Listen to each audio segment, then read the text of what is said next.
if you are considering moving to a new city, a new region, a new state, even a new country, there are some things that you need to consider. And I am just the girl to go through those things with you, because even as many places as I've lived, as many states as I've covered, and as many places as I still want to live in this lifetime, I am not haphazard in my approach to choosing places to live, weighing kind of the pros and cons of each place, and giving a little bit of leeway where it's due as to what makes a great environment for you and your family. So I have a top 10 list of the first round draft pick questions to ask yourself, to discuss as a family, as to help narrow down great places for you to live. Because what I have found to be true is that when people have lived in one city or one region for essentially their entire lives, they tend to think that every place is like where they live. They think that everywhere is like what they know. And that's true even if they've seen life completely different in the movies, life completely different on videos or in stories. They think that is very much the other people and does not apply to them. And I know that sounds really simplistic, but it happens all the time. People get thrown off when they get into a new area and don't realize just how different regions, different states, different countries, oh my word, whole different ball game right there, can be. So number one thing you need to think about, and this one's a pretty easy one. This is a nice intro, right? What kind of lifestyle do you enjoy? Do you enjoy city life? Do you prefer to be somewhere rural? Do you want to be in a walkable community? That's something that's always pretty high on my list. I want a walkable area. I want somewhere that I can ride my bike to run errands. If possible, I want to get in my vehicle as little as humanly possible. However, not everyone's like that, and that's okay. You know, do you prefer to have your vehicle, to jump in it anytime you need anything? Are you okay with living in kind of a suburban area, in kind of a bedroom community where truly it's like 5 to 10, maybe even 15 minutes out of your subdivision to get to the grocery store, to get to the shopping or the things that you might need? So these are things to think about. What is your ideal kind of lifestyle? So that's an overarching question. What is your ideal lifestyle? What size city does that look like? What size town? What's the population? Number 2, what kind of climate, what kind of environment do you like? Personally, I would be the happiest camper on earth if I never again sweat just by going outside of my door to get to a vehicle. Like I don't have a problem sweating during exercise. I enjoy a good sauna, but just walking to and from transportation spots, I don't want to break a sweat. I don't want to spoil my clothes. I don't want to feel gross. But there are other people who never want to be cold again, you know? So do you prefer mountains or beach? Do you prefer cold or hot? Do you want all 4 seasons? There are people who just want summer year round. Bless your hearts. There are people like me who want winter all year round, you know? So So what are your important factors as far as your environment goes? So once you kind of know city or country, anything in between. Do you like mountains? Do you like ocean? Do you like lakes? Do you like what kind of seasons do you like most? Which ones are you most drawn to? And how can we tailor where you're living so that you get the maximum benefit out of that kind of season, that kind of environment in your world? Number 3, what are the values and cultural matters that apply most to your life and that you want to be a normal, everyday part of your life? So what are your religious beliefs? What are your practices? Do you prefer diversity, or do you want to look out across the street and you want your neighbor to look like you, and you want down the street, you want those people to look like you, and the people at the grocery store, you want them to look like you? There's no wrong answer here. Just be real with yourself about what you like. So do you like family-centric stuff? Do you want areas that have a really strong youth population so that your kids have places to plug in all along the way? Do you like me? Do you like a strong outdoor lifestyle? Do you like a strong artistic lifestyle? Do you want the culture? Do you want art museums? Do you want performance halls?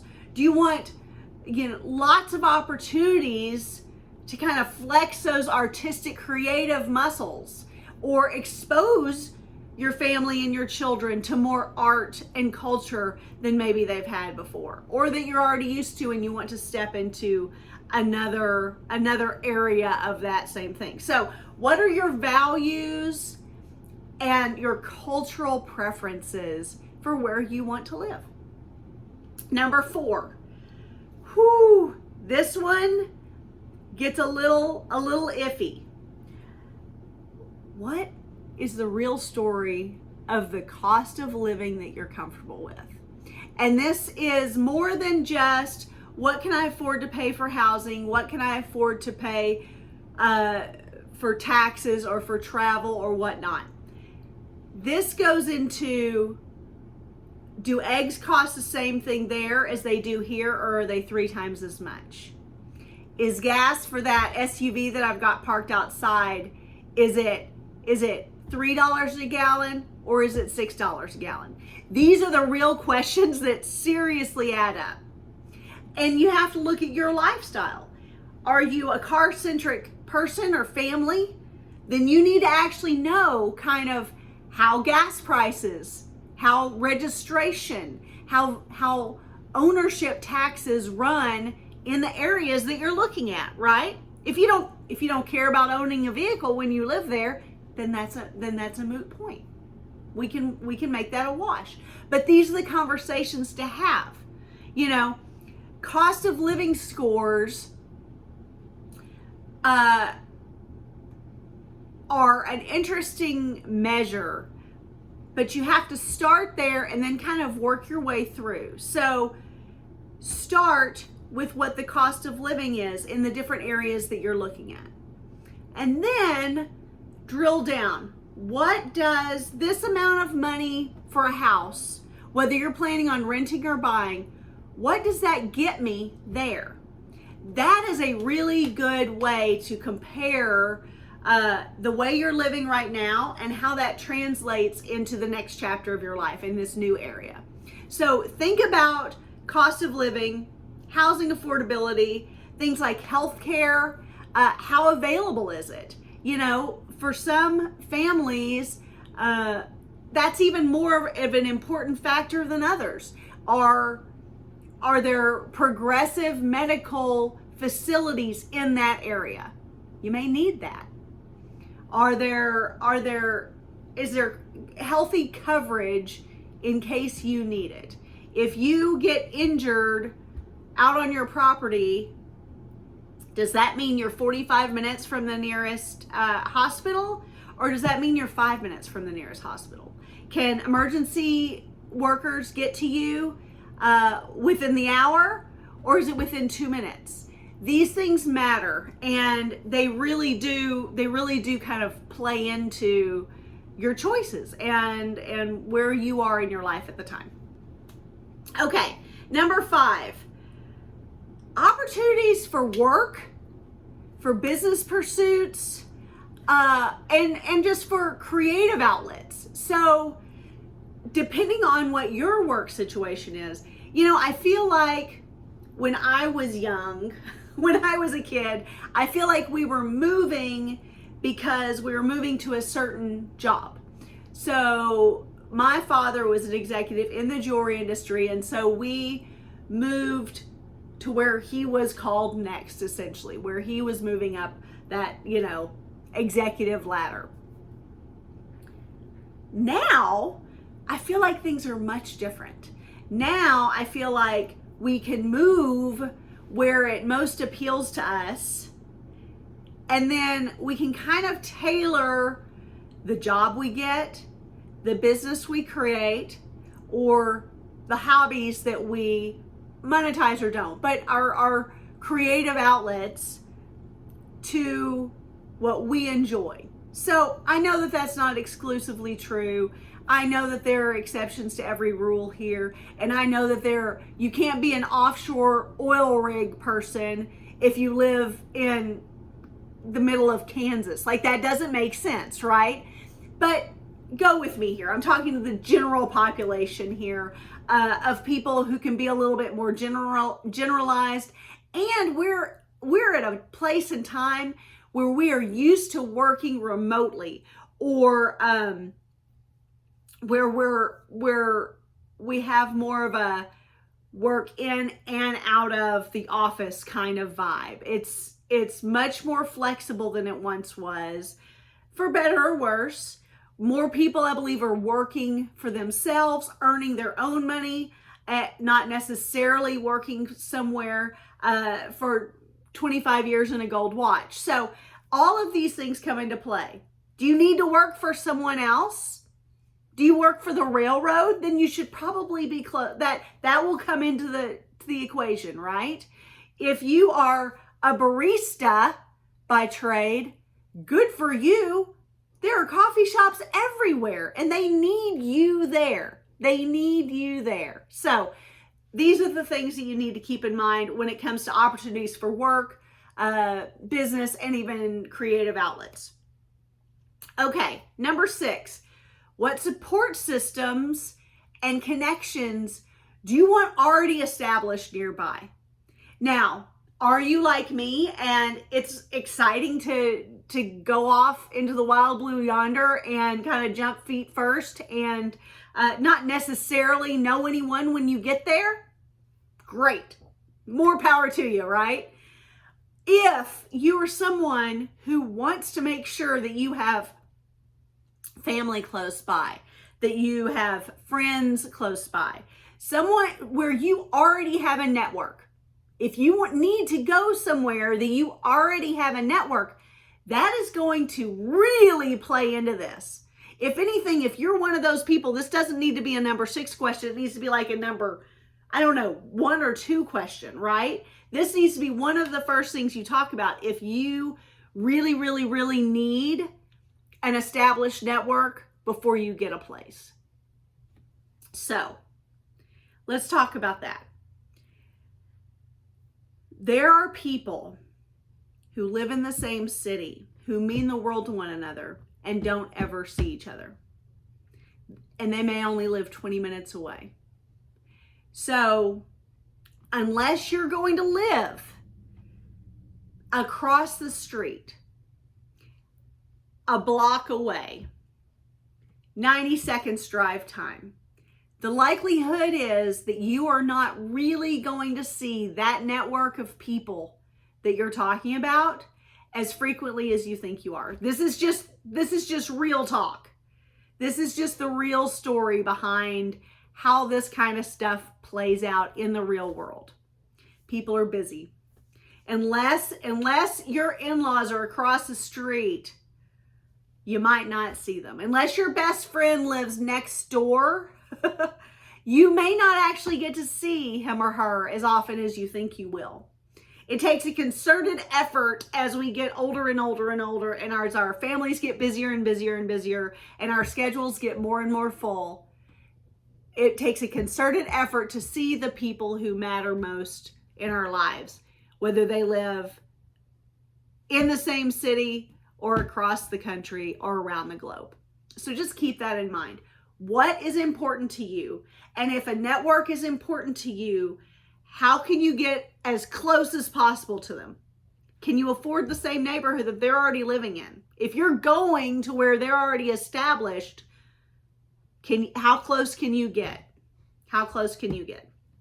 Number 7, let's talk about healthcare, education, and safety standards. Let's talk about these as being your non-negotiables. So one of the huge factors that I always have considered, I would say up until this point, because now I'm an empty nester, retired at age 47, is schools.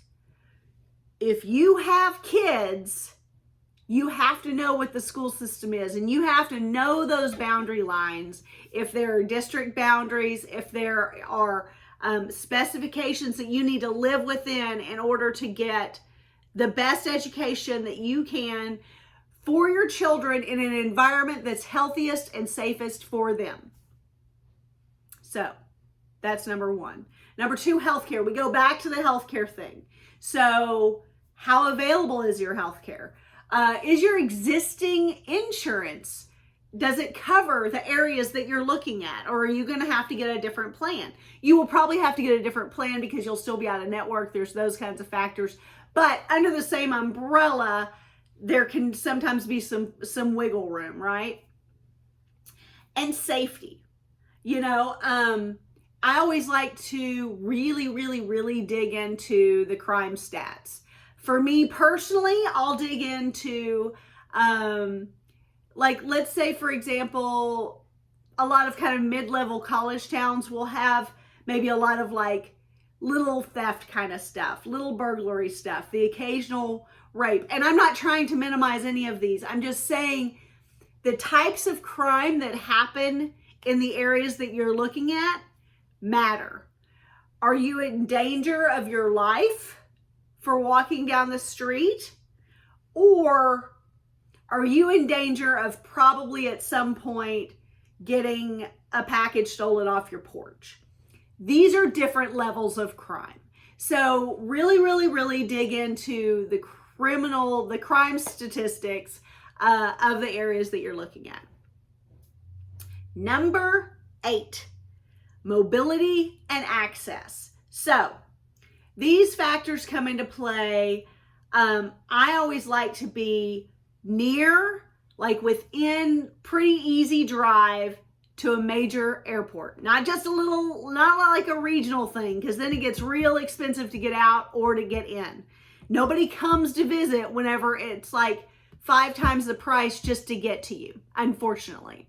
And getting out to other people when prices are high like that just makes it more difficult to get around. So think about, do you want to be, are most of your people going to be an airplane flight away? Do you enjoy using public transportation, buses, trains, subway, all of those kinds of things? Do you enjoy using those kinds of things? What about trails? What about trail systems like me? I like to be in a place that has a strong multi-use trail system. I want to be able to bike, hike, jog. When you're not in Texas, I like to be able to have snowmobile trails, cross-country ski trails. These things are important to me. I seek these out very high on the list, very high on the list. I will zoom in on Google Maps all day long with the trail systems marked, so I have an idea of where those key important factors are for that town. Because I can go to the city's parks and recreational website and it'll tell me some stuff, but I want to look at it on the map and see, really, is it clusters of trails within parks where you're doing a 1.5 mile loop over and over again? That's not fun or exciting to me. Or is this a trail system that actually stretches, where you could actually commute on it, where you could actually live life on it, where you could actually explore and get exercise on it? All of this matters. Number 9, hobbies, interests, and lifestyle activities. Are they there? The things that you already enjoy doing and already are doing in your daily life, or weekly life or monthly life, that you enjoy doing regularly. Or the things that you want to learn how to do. Like me, I really want to live somewhere on an ocean coastline pretty darn soon, because I want to learn how to surf. I keep talking about this. This is kind of like my current thing that's just in that brain of mine, and it just keeps spinning until I get there. So I need to get to a place like that where I can do that. So activities that you either already are doing or want to learn to do and incorporate into your life and into your lifestyle, are they available? How readily available are they? These things matter. The readily available matters because, again, kind of like the offshore oil person living in the middle of the driest part of the United States, kind of like that. It's like, if you want to learn how to surf, learning to surf in, let me think of another example other than other than Kansas. I'm going to say in Missouri, that may be tricky. Like, there are indoor facilities, places where you can kind of boogie board on a wave at an amusement park, but that's not the same thing as actually getting out there in the surf and learning what it's all about and living that lifestyle for as little or as much time as you want. So keep all of this in mind. Are the hobbies, interests, and lifestyle activities that you want, are they available there? This matters. And number 10, this is the last on this list. This is just, like I said, this is just like the first round questions that you need to ask yourself and discuss amongst your family if you have one. But this is number 10. Does this place align with the long-term vision of my life? Most people are not like me. Most people want to live somewhere. They want to move somewhere with the intention of living there for a while. But more and more, it's more like, as long as the job holds out. I'll live there until the parents pass away, or the grandparents pass away, and I move. I want to live somewhere. I like to jump in with both feet and pretend like I'm going to live there for the rest of my life, in my mindset. So I'm like really getting to know the place and really getting to know the community and the people, and just wrapping myself up in this new and wonderful experience. But I don't really have any intention of living anywhere for more than 2 years. At 2 years, I start to itch. I'm like, I don't know why I'm still here. I love this place, but I got to go. That's just me. So does the place that you're looking at, does it actually align with the way you see your life being lived tomorrow and next month and next year, and for as long as you want it to? You may be looking for a place that you can move before your children get into high school, so that they can have a full 4 years in one high school without moving, and they can have time to establish new friends. My parents did this. This is why this example comes up. We had never lived anywhere longer than 2 years. And by golly, for high school, I lived in one town, and I went to high school there, and I laugh because it seems like as soon as I graduated high school and went off to college, everyone moved. It was like, okay, we did what we set out to do. Now it's time to go. So look at what kind of timeline you're looking at. How long do you want to live in this place? Do you want to live here forever? It's okay if you change your mind once you get there. It's okay if you change your mind after a life-altering event, maybe a death in the family, maybe you have a divorce or a split. None of these things are things you want to think about, but they happen. They're the reality. So, as far as you can see right now, and as far as you can plan from this moment, do the places that you're kind of scoping out align with the vision that you have for your life? So, I hope that this top 10 first draft of questions helps kind of sort through things with you. It's exciting to move to new places. It's exciting to pick up your roots and say, I want to experience life somewhere different. Your roots follow you. Your roots are there. Your roots are where you are. Home is where you hang your hat. But you still have to be aware and cognizant and really active in the decision that affects this stage of life. So whatever your next chapter looks like, it begins with going through these 10 questions. And if, this is my specialty. If I have one, it's how to move and jump in like you're never gonna leave and get to know everyone and get to be everybody's favorite person in that area. It is my favorite thing to do. I love to do this. I love to explore new places. I love to live new places rather than travel to them. I want the full experience. If you want help in any of this kind of sorting through, in research, these are my things. I'll be happy to help. Reach out. The link is in the description box down below. It's vivenzastudios.com/consult, and that'll reach me, and we will sit down and we will hash out and sort through what you and your family need and find some really perfect options that fit exactly what you're picturing for the rest of your life.